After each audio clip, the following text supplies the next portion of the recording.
Merch for my podcast is out now at shoptoughluck.com if you would like to support this podcast. I have my merch produced through Printful, which is a print-on-demand service. You can upload your designs and you don't have to pay to open up a store or purchase anything up front. How it works is your customers make a purchase from your web store that you create, and then they fulfill the order for you, send it straight to your customer, and you don't have to touch any of the inventory or the products, which is incredible if you have a lot of different designs you want to try out, or you just don't want to make an initial investment on your merchandise right now, which I think is great for influencers. To attach Printful to your web store, go to printful.com/a/Desanti. I'm so intrigued by everything that you do, and when I first met you, I was like, oh my god, we're very similar, because I also used to sell merch at events. And I think that's what I loved the most about you, was that you're doing a lot of creative things with photography, videography, you do social media, and you have all your business. Can you tell me which one came first, how did you start, and what inspired it? All right, so the first one that I started was Patch Me Up. I started that about like more than a couple years ago. My ex was doing like the t-shirt printing, and I was doing more of the social media and contacting customers. And when we broke up, I just continued to do the business. And what inspired me about it was there was a trend going on Twitter about like pashminas, so I kind of just hopped on that trend, and I noticed that not a lot of people were doing like vinyl work on it, so I just started doing that, but I started later noticing that some EDM DJs weren't okay with their logos on the pashminas, even though there's like so many different businesses that do t-shirts, and you know, so even though like they're doing it, I was just like, you know what, maybe we can just make our own designs. And then I started doing the photography a couple years later after that, when the shutdown happened. So you just started photography recently? No, I actually got my first camera when I was like a freshman in high school. It was just like a little tiny flat one. And then I had got another professional camera maybe the next year after that. But I was babysitting, and the little girl was wearing it around her neck, and she like just bent down, and it broke, and I had no idea how to tell my parents that I wanted another one. I kind of just like, I had a bunch of different hobbies, so I was like, all right, I'm just gonna continue doing something else. But I got back into it when the shutdown happened, and I met somebody who was doing videography and stuff, and I thought it was so cool, and I had a lot of money to invest in it, so I was like, yeah, I'm about to blow a lot of money on equipment. What should I get? Hell yeah, that's awesome. That's the best feeling whenever you have money to invest in yourself. So I think you're a jack of all trades. Would you say that? I think I stay curious, and I enjoy learning. So, and I grew up very sheltered. So I had a lot of free time at home. I would go to Hobby Lobby and just pick up something new, because I couldn't just sit down and watch TV. I always had to like make something with my hands. So, I guess. How long have you been painting? Painting, I guess. I mean, I started drawing in middle school, and then after that, I just started, maybe middle school, high school, I started painting. But painting, I noticed later that I wouldn't really get inspired to do it unless I kind of, sadly, like if I fell in and out of love or something. That's like the only inspiration that I would start going into painting again. But that's a good, what do you call it? That's a good... What's that word? Why did I just forget like it? inspiration, or like a motive? A good way to deal with it? Like a way to, I guess, express. Express emotions. Cope. And cope. It definitely coped with like that transition phase and stuff. I actually have a piece though that I'm working on that like I finally just found inspiration in just loving myself. I know how cheesy, but I'm excited. It's gonna be like a painting that has to do with my Against Gravity brand and my Ojo de Flor. Like, it's gonna be a combo, so it's gonna be really nice. That's badass. So now, while taking over Pashmina, the Pashmina brand, you had to learn to print vinyl yourself. How was that process for you? I definitely didn't have a lot of confidence because I already knew how kind of annoying the process is. Very tedious. You have to have a lot of patience, and it's not hard. It's just later I found that it maybe like wasn't for me. So the Pashmina brand, I am later just going to, like, once I find what I want to do with it exactly, it's not really gonna be like EDM inspired designs. That's awesome, because I think we met through EDM Twitter or It was Instagram. EDM Twitter. Yeah, EDM brings people together. So I've always seen you in the EDM entrepreneur space. So it's cool that now you're shifting. Do you see yourself, because also your photography, for context, a lot of her work has been at events and things like that. Do you see yourself pursuing that further? So I later found that, I mean, it is hard, but anytime somebody tells me, oh, it's hard, I'm just like, okay, bet, like, I'll prove you wrong, or yeah, you're something. a hard worker.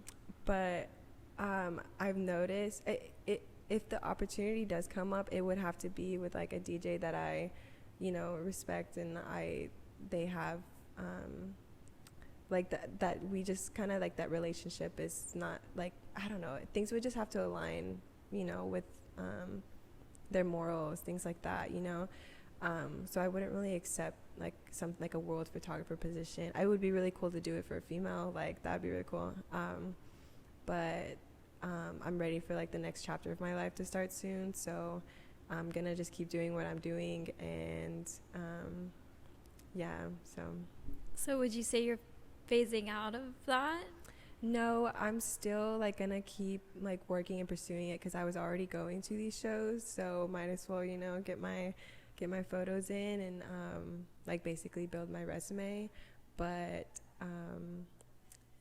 like I said, I'm just, if it doesn't come, then maybe later, but I'm just ready for the next phase of my life to come. So that's why I kind of went into the study abroad. So that's pretty cool. So now, and that is, can you talk about what your career is and what you are pursuing in your study abroad? So my career right now, I went to school for like developmental disorders. So right now I work at an elementary school with special ed, and I applied this past summer to study abroad, and I finally heard back, and the plan is to go to Spain. So, and that won't be till like next summer basically. So that was so perfect. Like everything just aligned how it was supposed to, because now I can finish the school year, and how are you preparing for Spain? Because a year is kind of a short time. It's going to go by really fast. I know, it's going to go by pretty fast. I'm going to just like focus on my photography and saving money for sure, because I don't want to go there and, like not have any money to travel to, because there's just so much like on that side, to visit, and we'll have like workshops and stuff to help with the whole teaching side. So I'll be in contact with them, and I don't know how I'll bring my PC over there, but maybe we'll figure it out. Yeah, maybe. Can you ship it or something? I hope. I mean, I don't know. We'll see. I haven't looked into that yet, because I don't know if I should just sell it, but at the same time I'm like, oh wait, but I still want to play my video games. How is that going for you? Are you streaming them? Yeah, so I do stream. I've been playing video games since like middle school, and I fell out of it for a little bit because the Xbox One came out, and I just didn't want to ask for that. I just kept asking for like different things for Christmas, or but yeah, I've been playing a lot more since I've been staying at home more. What do you play? I play like Call of Duty, Apex, mostly like shooter games, but I also play Rocket League, And I'm down to download any other game, it's like a friend is playing, just because I like games in general. That's dope. You're a badass. I'm in the studio for extended hours. My ears are super sensitive, so whenever they're playing the music loud or using headphones, my ears hurt a lot. So I've bought these loop earplugs to help bring down the level so that it doesn't affect my ears and so that I can comfortably listen to music like the average person. Also, whenever I go to concerts, my ears hurt if I'm standing too close to the stage. So these really help bring the noise level down. These are called the Experience earplugs. They don't completely eliminate sound. They come in multiple colors. So they're like a little accessory. I got these in gold and I wear these under my headphones. That way my ears don't hurt. To save your ears from any sort of ear damage, to make sure that you're protecting yourself, make sure to go to loopearplugs.com and use code LoopXDesanti for 20% off of your order. I know we've been bouncing all over the place, but back to vending. How was the vending experience for you? Because I saw you started being a little bit more active with shows and things like that. How did you like that? What did you learn from it? So vending has been like a great experience. Like I wasn't connected around Houston. Like I didn't know a lot of events that I just was never connected in that way. So like just some supporting small businesses too. Like I've seen a lot of things that they make, and it's like, it's more cool than things that you find online too. When I started vending, I started doing other places like Montrose. Recently I've been doing one at a bar in Bell Station where it's like an art show more. And I'll do EDM shows once in a while. It's just been a while because I've been focusing on like the photography side there. But it's definitely hard by myself too, which is kind of why I started steering away from it. And like it's so easy for me to just carry my backpack and it just be me when I'm like out doing shoots and stuff. But yeah, I would always ask a friend to help me because I can't even go to the bathroom, unless someone covers like my table. But I got to know like the other vendors more at the Ava Center. So like, and then one of my goals was to do like big festival, small festival, whatever it was. And I did one on New Year's with, I already forgot what it's called. But I did one on New Year's with, I think they call themselves 9 p.m. Presents. I think it's with them, but it's with Johnny Bunn. So yeah. Rapture. I think it's called Rapture. Yeah. Mm-hmm. Cool. If you ever want to do one, I'll come by and help you out because I know how that is. Yeah, because I always tell people, I'm like, I'll either pay them a little bit or I'll just be like, okay, I just need help setting up, and then you can enjoy the show, and I'll text you if I need to go to the bathroom or whatever, and then helps it, take it all down. Yeah, I remember whenever I would do shows, people would want to come hang out in my booth, but then like they wouldn't help. And they would just like want to be around, and then like they would see me like packing up the boxes, and I would be like, can you like help me take this to my car? No, I mean it got easier because like since I started to know more people, anytime I'll pull up they'll just want to help, so I'm like, okay, cool, thanks. That's dope. Yeah, so I want to know about your time management because I know you're working full-time and doing all of your side things, and I think when we met up a couple months ago, you were telling me how you would stay up sometimes on weekdays and then work on weekends on your passion. So how do you manage that time? I don't have the best advice for that since I just keep staying on Team No Sleep. So I'm always tired at work. But I have been trying to help a little, and then it's like I get upset if I don't go to the gym weekly. So I mean, right now I haven't even got my new routine because last school year my photography didn't start coming up until the end of the school year when things started opening up, and then the summer came and I was still getting paid from the school, so I was just like, okay, I'm not gonna go back into waitressing, I'm not gonna get another job, I'm just gonna focus everything on photography. So that helped so much. And then this school year came, and then I got COVID. So I was like, okay, well, I'm just going to stay home, do content again. So I'm about to, get hit with that. But I always just keep in mind to just, have a week, the next week ready for photos. And shoots scheduled or to post? So for the shoots, I'll have like 2 or 3 a week, and I'll do that like after work, which is kind of a nice time because I get off at 4 and then the sunset is like coming in. So yeah, I always get that like sunset picture now. And then I just shoot on the weekends. So, and I don't really have a lot of responsibility after I leave work because I'm not like a teacher, I'm a para. So yeah, so as far as like with my full-time job, I'm just there and then I get out and then I can focus on anything else I'm trying to focus on. So that's good. That's still super admirable though, because a lot of people get sucked into the 9 to 5 and then that's it. Then they're too tired to do anything. Yeah. I had a desk job before the elementary school and I was so, I felt so drained. I started gaining weight because I'm just like sitting there. So yeah, I had to leave, and like, I love my job. I love my job now and where I'm at. So. Good. That's super good. How do you stay motivated? That I think just continuing to enjoy learning, like I said, and I've always just been like, I don't know, that's just always been my personality though. Like I wouldn't need to have a job, but I would always have like 2 or 3 jobs. I think money motivates, you know, obviously, but and just like feeling secure and yeah, and meeting others. So yeah, connecting. Do you think, I guess, your life experiences have shaped you into who you are?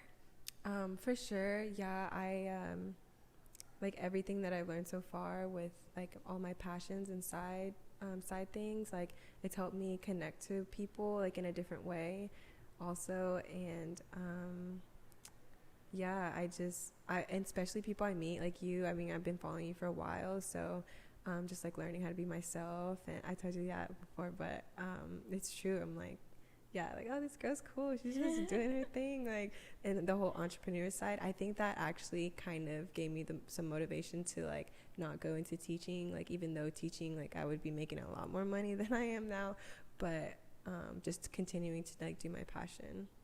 Yeah. Good. I love that. Yeah. I want everyone to experience that, like to not be scared to take a little bit of discomfort in exchange for what they want to do in their lives, because when you get comfortable, then that's when, even though the pay might be higher, but in the end, are you really doing what makes you happy? Yeah. And I've had people from high school, like I had a friend who went to like law school, and I know it was kind of like maybe what his parents wanted him to do instead of like music or something, and I think he had asked me like how I did it or something, and I was like, I just continued to follow my heart. Like I had gotten accepted to Texas Tech for architect, and then like the day of orientation, I know my mom was gonna be so mad, but I went to like the booth where they had like child stuff, and she was just like, okay, well, if you do that, you got to get your master's. And I was like, okay. Let's do it. Yeah, it's like, all right. I'm like, I'm just going to keep following my heart. Good. I love that. I was at a dinner the other day with my friend, and he said he majored in computer science, and he's working 11 to 13-hour days. And I was like, so what do you do for fun? And he's like, well, I'm at work most of the time. And I was like, oh, what'd you master in? And he was like, computer science. And I was like, do you love it? And he was like, well, it's not that I liked it, it's just my parents kind of wanted me to do it, but I don't mind it. Yeah. And I was like, that sucks. Yeah. Like, that's your whole life, that's your time. So I kind of felt for him. So I want more people to feel, yeah, and I try to encourage that to other people too. Like, I think somebody had told me that it was very motivational to see that like I'm just continuing to do my passions and continuing to do what I love, and I like that too. I'm like, yes, just do it. Yeah. I fucking love when someone's like, I'm pursuing this now, like, because they see us doing things and they're like, okay, this is possible. Like, I want to show people that it is possible, and they have all the resources they need from YouTube or just asking people. I think you're very good at learning from people. Like, you're not scared to, like, I know I've seen a lot of photographers, they go into the space and they're like kind of nervous to ask people for help or for advice and tips, but there's so many good photographers out there that are willing to give tips, or like in any field. Like, whenever people kind of just go out there and present themselves a certain way, but they don't have the skill set to back it up. I wish also more people would not be ashamed of just asking someone to help them out. Yeah, all you really have to do is ask, and like the power of just like DMing somebody, oh my gosh, it's very like it works. And there's people out there who want to like see other people succeed, and that's how like the whole Ubbi situation happened. Like, yeah, she shot Ubbi Dubbi, y'all. Yeah, those first festival, I just kind of pretended like, you know, I didn't how do I say, I didn't want people to know that was my first time, but it was so obvious when I was shooting for Ghastly. Like, my expertise was not video at all. So, like, I was just with my camera, like, all slow. And then later I followed more photographers who did that, videos for EDM. I was like, ooh, yeah, mine did not look like that. But I did ask a friend recently to kind of help me out in that way. So, and yeah, I mean, I told him I'll help you with like the whole photography part of it. And I stream my photography too, because I really don't care. Like, if you want to see how I edit. That's badass. Yeah. That's so cool. Yeah, go ahead.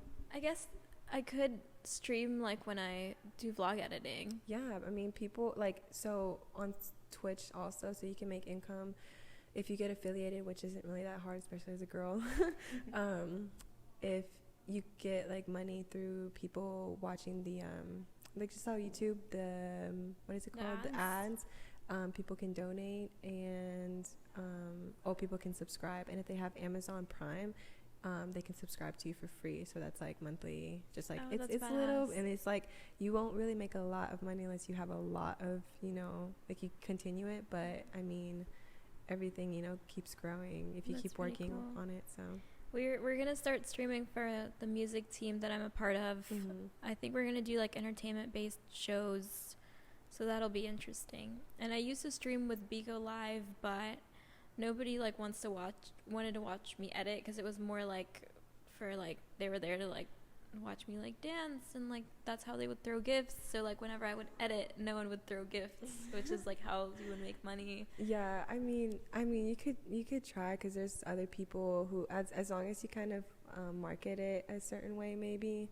But the thing is, I've also learned with social media marketing that if you're gonna ask somebody to like or comment on something, I think there was a tip that said give 2 things and then ask for 1. So like on my photography page, I think it was on there, or it was a bit different business page, I was giving like wallpapers, like here's wallpaper, whatever, if you want to have it, or just anything to like give to somebody else, so that, you know, if I say, or if I ask, hey, like comment, share, they'll do it because I did something for you. Okay, that's interesting. Like a free digital product? No, it wasn't like a free well, I guess you could send it as a link for a wallpaper, but just anything, like I think even advice though, like people look at stories even for advice on things, like, and that's why I liked some of the stuff that you would post, because it would be very informational, or it would be like occurring things that I'm just like not really keeping up with right now. So that's how I find out most of my news is watching other people's stories. So yeah, but that's pretty cool. How did you teach yourself social media marketing? So when I first did Pash Me Up is when I was like, okay, well, I don't have somebody like helping me, you know, like other people, and I didn't know who to ask, so I just YouTubed everything. I just went to YouTube Academy, and I just learned. My favorite. I know, right? But yeah, they gave some great tips, and things always change, you know, like the algorithms and stuff. So I haven't really kept up with what's new, but once you figure out those algorithms, it's like not hard to kind of like connect, you know, other things that are going on, like with the reels and IGTVs, like, you know, those get more views because once you watch a video, somebody you're not even following video pops up, you know? Yeah. That's true. Oh, okay, wait, this is my favorite question to ask. Okay. If you, knowing what you know now, if you could go back and give yourself some advice when you were starting, what would it be? I think some advice I'd give myself is to just be more confident about, I guess, knowing that I can like just do it all myself in the end, because the same thing with Pashmia, the same thing with photography. I think I was relying too much on other people for information when I, like, really, you really do just have everything you need to learn from the tips of your fingertips. I love that. Where can people find you online? So my main Instagram is againstgravity.media, and my photography is ojo.de.flor. Yeah. I love that. Thank you. Yeah, thank you. Thank you for coming on. Mm-hmm.